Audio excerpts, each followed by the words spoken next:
انہیں مکمل آزادی تھی، لیکن گھر کی حدود تک۔ شافیہ نے اس وقت بھی سیاہ چادر سے خود کو ڈھکا تھا۔ گیٹ سے اندر داخل ہوتے ہی نجف نے ہر چیز غور سے دیکھی تھی۔ اسے گزشتہ رات ہونے والے تمام واقعات یاد آئے۔ یہ وہی جگہ تھی جہاں اس نے اپنے ماں باپ کے ساتھ اپنی زندگی کے روشن دن گزارے تھے، اور پھر ایک ہی رات میں ہر جگہ اندھیرا چھا گیا تھا۔ نجف نے اپنے گھر میں قدم رکھا تھا، جس جگہ اس نے اپنی زندگی کے 5 سال گزارے۔ وہ جگہ اب ایک مکان کی حیثیت اختیار کر چکی تھی۔ گھر تو ختم ہو چکا تھا، گھر گھر والوں سے بنتا ہے، اور گھر والے اس سے آنکھیں پھیر چکے تھے۔ اس سیلون میں مردوں کا ہجوم نظر آیا۔ اندر آئی تو سامنے 2 میتیں تابوت میں پڑی نظر آئیں۔ اس ہجوم میں سے رابعہ نظر آئیں، اپنی دادی نظر آئیں، چچی بھی وہیں موجود تھی۔ رابعہ سے دیکھ کر آگے بڑھی، اسے گلے لگا لیا۔ نجف کا دماغ معاف ہوتا جا رہا تھا۔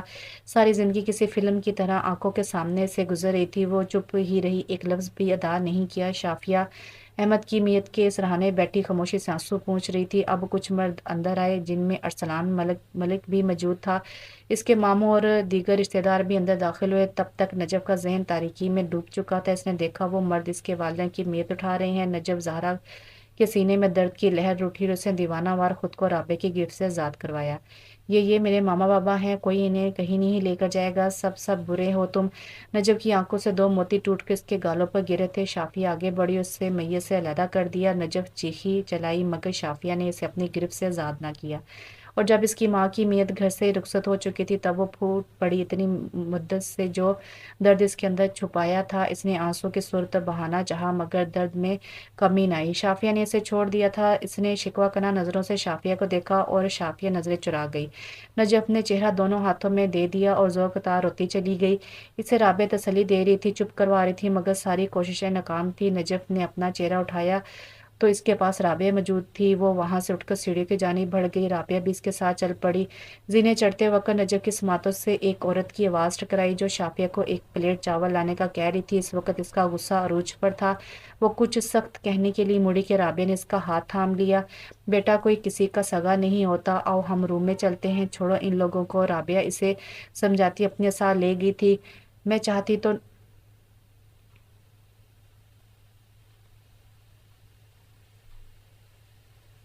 نجف خاموشی سے زینے چڑھتی اپنے کمرے میں آ گئی۔ گھڑی پر شام کے 6 بجے تھے، اور رات سے نجف نے پانی تک نہ پیا تھا۔ رابعہ سے کمرے میں چھوڑ کر کچن میں آ گئی۔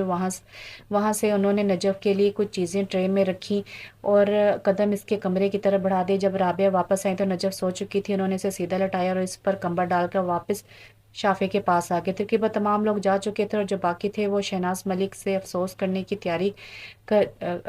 کے جانے کی تیاری کر رہے تھے۔ رابعہ، تھکت سے چور لہجے میں شافیہ نے انہیں پکارا۔ ہاں، رابعہ اب اس کی طرف متوجہ ہو چکی تھی۔ میں اور ممی چاہتے ہیں کہ تم نجف کو اپنے ساتھ لاہور لے جاؤ۔ میں اور ممی چاہتے ہیں تم نجف کو اپنے ساتھ لاہور لے جاؤ، مگر رابعہ کے کچھ کہنے سے پہلے ہی ان کی بات کاٹ دی۔ رابعہ، ہم یہ گھر بند کر کے واپس حویلی جا رہے ہیں۔ میں اور ممی ادھر اور نہیں رہ سکتے۔ تم نہیں جانتی، مگر خالی گھر کی دیواریں اس میں رہنے والے مکینوں کا نام پکارتی ہیں، جو کہ جا چکے ہیں۔ نجف چھوٹی ہے، ابھی اس سے ماں باپ کے پیار کی ضرورت ہے، تو تم اور احسان بھائی ہی دے سکتے ہو۔ کل کی ٹکٹس بک کروا لو اور نجف کو ساتھ لے جاؤ، بات یہیں ختم کرو اب۔ ٹھیک ہے۔ رابعہ اسے وہی چھوڑ کر واپس نجف کے پاس آ گئی۔ تم کیسے اٹھی؟ رابعہ نے اسے جاگتا دیکھ کر سوال کیا۔ آنکھ کھلنے سے نجف نے چہرہ موڑ کر انہیں دیکھا، جو اس کے انوکھے جواب پر خاموش ہو گئی۔ ہم کل واپس جا رہے ہیں، اور نجف تم بھی ہمارے ساتھ جا رہی ہو۔ رابعہ کو لگا تھا کہ وہ شاید مذمت کرے گی، مگر ان کا یہ خیال بھی غلط تھا۔ ٹھیک ہے۔ نجف نے ہاتھ بڑھا کر سامنے پڑی تصویر اٹھا لی۔ وہ اس کی تیسری 5ویں سالگرہ کی تھی۔ وہ احمد اور سلمیٰ۔ بس سر اٹھا کر اس نے رابعہ کو دیکھا، جو اسے ہی دیکھ رہی تھی۔ نجف، پیکنگ کر دو تمہاری۔ رابعہ نے اپنے اور اس کے درمیان حائل خاموشی کو توڑنے کی آخری کوشش کی۔ نہیں، میں خود کر لوں گی، تھینکس۔ جواب مختصر مگر مکمل تھا۔ رابعہ اس کے کمرے سے باہر آ کر شہناز ملک کے پاس بیٹھ گئی۔ رابعہ کے جانے کے بعد نجف اٹھی اور احمد کی اسٹڈی میں آ گئی۔ اندر داخل ہوتے ہی اس کی نظر وہاں پڑے ایک ٹیڈی پر پڑی، جس کو خوبصورت سفید ٹیڈی بیئر پر پڑی، جس کو خوبصورت طریقے سے سجایا گیا تھا۔ نجف کے لبوں پر ایک اداس مسکراہٹ رنگ گئی۔ تو یہ میرے لیے تھا، میں اسے ساتھ لے جاؤں گی۔ اچھا۔ سامنے لگی احمد اور سلمیٰ کی تصویر کو دیکھ کر وہ بڑبڑائی۔